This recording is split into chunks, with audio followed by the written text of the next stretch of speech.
Hello everyone, my name is Give. Today I'll be walking you through the rec use case of the team builder. So what would it look like for a rec organization to want to roster players using League Apps' new team builder tool? So let me share my screen here.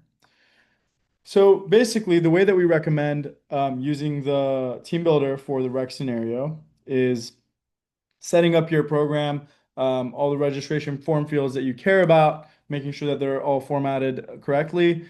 Typically, we've seen different structures, but age groups will be represented as subprograms, and your entire program will be a grouped program with those separate subprograms, like you see here. Right now, we can see that there's the League of Legends girls and the League of Legends boys subprograms that are within the League of Legends new grouped program.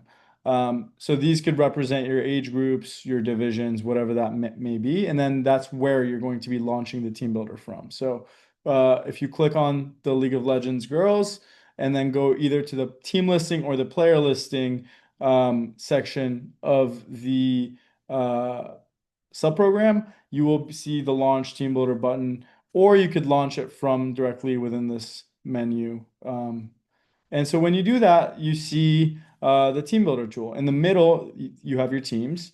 And on the side, on the left side here, this is your pool of players that have registered to your program by default, um, that you can roster onto teams.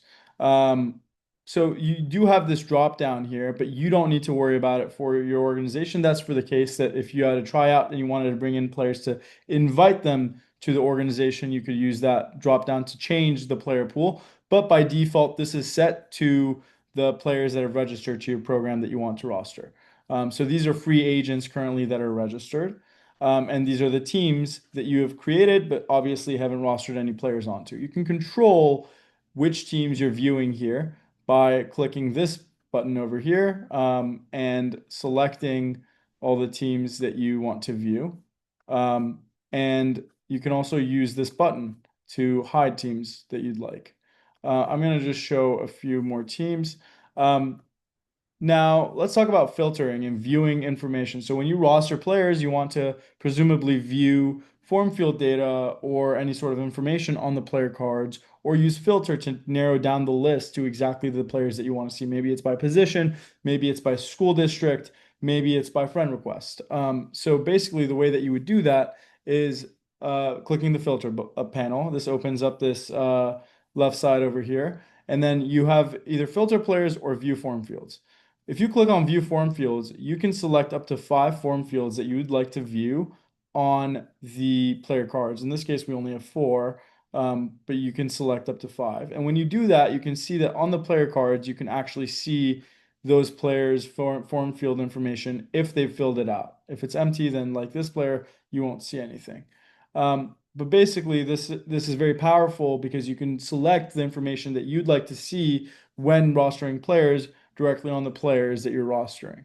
Another thing that you can do here is you can come here and uh, select filters so that you only see players that are of a certain age or position, or maybe go to a specific school, or maybe have, put any sort of type of information on their form field. So that's why it's incredibly important for you to set up your registration process properly and have those form fields actually represent data that you want to use later, and then as well have those form fields be built out correctly with the right form of data intake. So like if you have a drop down instead of a free text, that all makes a big difference in the experience of building teams.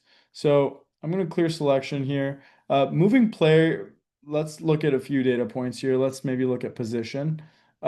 Moving players onto teams is as easy as just dragging and dropping them. So, once I build out a few teams here, I can save a draft, I can leave, I can come back later. If I exit the team builder now and then come back at a later date or whatever, you can see that I still see those players on the teams that I place them on. And now if I finally, after making all the changes, I'm ready to actually move those players. I can click on finalize rosters. I see all the players that I've rostered here, and then I can choose to either notify those players or not, or adjust their invoice to the team if that's applicable to your situation. In this case, I'm not going to click either. And then I complete moves. And then you can see that once I complete those moves, then you have those cards turn into solid white, which means that they're actually rostered onto those teams. Um, yeah, so this was a quick run through of how to use our team builder tool for the rec scenario. Um, I hope this helped. Please reach out if you have any questions. Happy to answer. I hope you have a great rest of your day. Thank you.